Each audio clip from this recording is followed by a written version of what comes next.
శ్రీ గురుభ్యో నమః. పూర్వజన్మలో మనం చేసినటువంటి సుకృతములు ఈ జన్మలో మనకు భోగములుగా, యోగములుగా వస్తాయి. పూర్వజన్మలో సుకృతములు చేసిన వారు ఈ జన్మలో గొప్ప ధనవంతులుగా, చక్కటి ఉద్యోగంతో, చక్కటి భార్యతో, చక్కటి కుటుంబంతో, చక్కటి సంతానంతో, చక్కటి ఆరోగ్యంతో ఎప్పుడూ సంతోషంగా విలసిల్లుతూ ఉంటారు. అదే అనేకమైనటువంటి దుష్కృతములు గత జన్మలో చేసి ఉన్నట్లయితే అవి ఈ జన్మలో దారిద్ర్యమును ఇస్తూ ఉంటాయి. దానివల్ల భార్యాభర్తల మధ్య సమస్యలు రావడం, ఆరోగ్య సమస్యలు రావడం, ఇంట్లో అశాంతి అనేది ఉండడము, విద్యలో వృద్ధి లేకపోవడము, ఉద్యోగంలో వృద్ధి లేకపోవడము, ఎంత కష్టపడ్డా కూడా నిజానికి మిగతా వారికంటే అధికంగా కష్టపడ్డా కూడా ఆ యొక్క స్థాయిలో ఫలితం అనేది రాకుండా ఉండడం అనేది జరుగుతూ ఉంటుంది. ఈ యొక్క పాపముల నుంచి పరిహారమును పొందడం కోసం, తొందరగా వీటి నుంచి విముక్తి పొందడం కోసం శివపురాణంలో బ్రహ్మగారు ఒక అతి సులభమైనటువంటి మార్గాన్ని ఉపదేశించడం జరిగినది. అదే ప్రదక్షిణ. యాని కాని చ పాపాని జన్మాంతర కృతాని చ తాని తాని ప్రశ్యంతి ప్రదక్షిణ పదే పదే అని. యాని కాని చ పాపాని జన్మాంతర కృతాని చ, ఏ ఏ జన్మలలో, జన్మాంతరములో అంటే ఈ జన్మలో కాదు, అనేక కోట్ల జన్మలలో చేసినటువంటి పాపములు ప్రణశ్యంతి అంటూ ఉన్నాడు. సమూలంగా నాశనం అయిపోతాయట.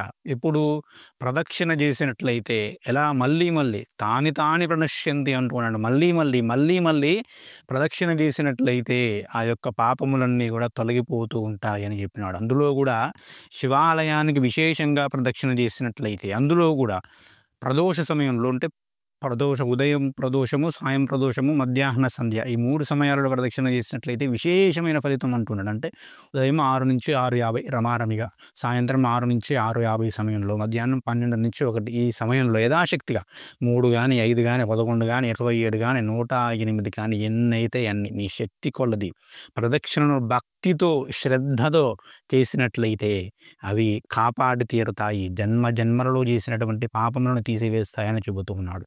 ప్రదక్షిణలో భాగంగా మనం ఒక అడుగు తీసి అడుగు వేస్తూ ఉంటాం కదా, అలా అడుగు తీసి అడుగు ముందుకు వేస్తున్న కొద్దీ మనల్ని పట్టుకున్నటువంటి పాపములు, దుష్కృతములన్నీ కూడా ఒక్కొక్కటిగా వెనక్కు వెళుతూ ఉంటాయట. అంత శక్తి ఉందట ప్రదక్షిణానికి. అంతేకాదు, ప్రదక్షిణ చేయలేని వారు చాలామంది కాళ్ళు నొప్పులు ఇవన్నీ ఉంటాయి కదా, వారు వీలు చైర్లో ఉండి ఎవరైనా తోస్తుంటే కూడా ప్రదక్షిణ చేసినా కూడా వారికి ఆ ప్రదక్షిణ ఫలితం వస్తుంట. అప్పుడు ఇద్దరికి, చేసిన వారికి చేయించిన వారికి కూడా వస్తుందని శివమహాపురాణంలో బ్రహ్మగారు చెప్పడం జరిగినది. అంతటి గొప్పది ప్రదక్షిణ అని మనకు శాస్త్రంలో చెప్పడం జరిగినది. కాబట్టి ప్రదక్షిణను ఖచ్చితంగా ప్రతిరోజు ప్రయత్నపూర్వకంగా చేయాలి.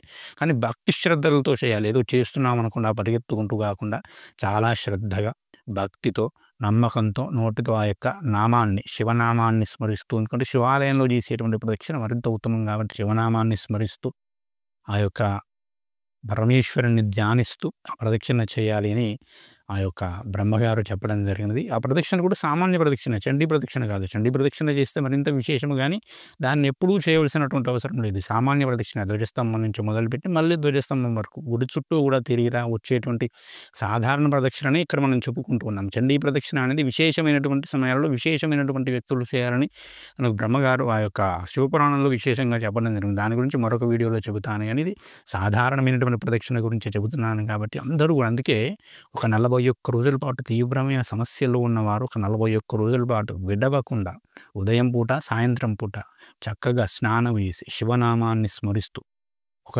108 ప్రదక్షిణలు చేయండి. చేయలేకపోతే కనీసం ఒక 11 చేయండి. 42వ రోజు కల్లా మీ యొక్క సమస్యలన్నీ తొలగి తీరుతాయి.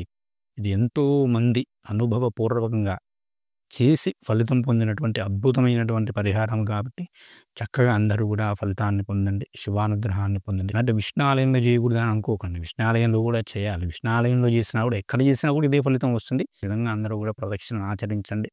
జన్మల దుష్కృతములను తొలగించుకొని సుకృతమును పెంచుకోండి, శుభాలను పొందండి. శ్రీమాత్రే నమః. స్వస్తి. జై శ్రీరామ్.